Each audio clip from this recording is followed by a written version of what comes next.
किसी ने बड़े कमाल की बात कही है कि जिंदगी जीना आसान नहीं होता, बिना संघर्ष किए कोई महान नहीं होता। जब तक ना पड़े हथौड़े की चोट तब तक पत्थर भी भगवान नहीं होता। जी हाँ, नमस्कार, जय हिंद। मैं हूं मनी और आप देख रहे हैं मोटिवेशनल स्टोरी, कहानी आपकी, आवाज हमारी। और आज जो कहानी मैं आप लोगों को बताने वाला हूँ वो है उन लोगों के लिए जो अपने लाइफ में, अपने जीवन में कंफर्ट जोन में रहना पसंद करते हैं,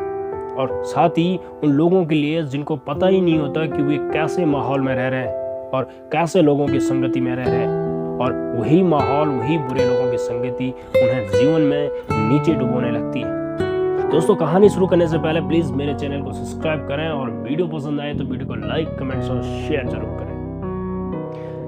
दरअसल हुआ यूं कि एक शहर से थोड़ी सी दूर पर एक बड़ी सी झील हुआ करती थी जिसमें ढेर सारी मछलियां और समुद्री पक्षियां पाई जाती थी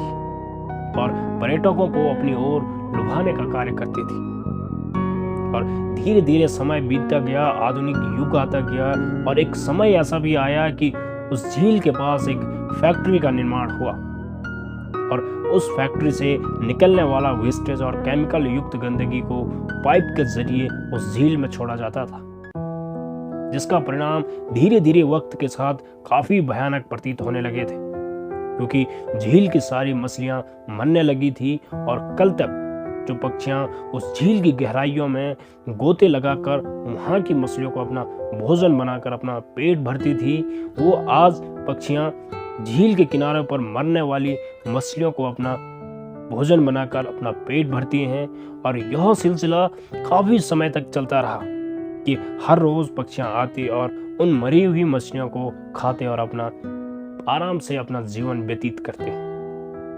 मानो ऐसा लग रहा था कि झील की पक्षियां काफी खुश प्रतीत हो रही हैं, क्योंकि सब कुछ बड़ी आसानी से बिना मेहनत किए हुए मिल रहा था और उन्हें तनिक जरा सा भी आभास नहीं था कि उनका आने वाला भविष्य, आने वाला फ्यूचर कठिनाइयों से भरा हुआ हो सकता है। उधर झील की मछलियों की मरने की खबर जब स्थानीय लोगों को पता चली तो उन्होंने इस बात की जानकारी अपने क्षेत्रीय विभाग को दी। तो पता चला कि इस झील के पास बनी फैक्ट्री की अत्यधिक केमिकल रिसाव के कारण झील में यह खतरा पैदा हुआ है और उस इंडस्ट्री को, उस फैक्ट्री को वहां से हटाने के निर्देश दिए गए और तुरंत उस फैक्ट्री को, इंडस्ट्री को वहां से हटा दिया गया था। दोस्तों, धीरे धीरे उस झील में मरने वाली मछलियों की संख्या कम होने लगी थी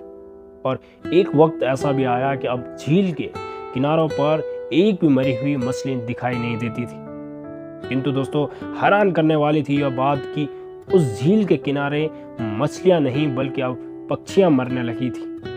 और पुनः इस बात की जानकारी संबंधित अधिकारियों को दी गई और बहुत कम समय अंतराल में एक डॉक्टरों की टीम बुलाई गई और एक रिसर्च टीम गठित की गई। उसके बाद रिसर्च टीम के द्वारा जो निष्कर्ष और पक्षियों के मरने का कारण बताया गया वो काफी दिलचस्प और हैरान करने वाला था। गौर से सुनिएगा। उन्होंने बताया कि इन जलीय पक्षियों का मरने का कारण पर्याप्त भोजन न मिलने के कारण हो रही है और पर्याप्त भोजन न मिलने का एक ही कारण था कि कल तक जो मछलियां मरकर किनारों पर तैरने लगती थी वो अब पुनः झील का पानी शुद्ध होने की वजह से झील की गहराइयों में चली गई है। किंतु जब मछलियों के मरने के कारण पक्षियों को आसानी से भोजन मिल रहा था, जिस कारण वे पक्षियां झील की गहराइयों में गोते लगाना भूल चुकी थी, मेहनत करना भूल चुकी थी और उन्हें अब गहरे पानी से डर लगने लगा था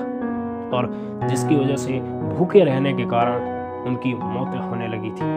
और अब इसके बाद उसका उपाय ढूंढा गया और बाहरी झीलों में रहने वाले पक्षियों को लाकर उनके साथ रखा गया और अब बाहरी झीलों से लाई गई पक्षियां झील की गहराइयों में गोते लगाते और मछलियों के रूप में अपने लिए भोजन ले आते और अब अन्य पक्षी भी धीरे धीरे उनकी संगति में रहकर यह सब देखकर मेहनत करती और झील की गहराइयों में जाकर अपने लिए हर रोज भोजन के रूप में मछलियों को ले आती और आरामदायक जीवन व्यतीत करने लगती।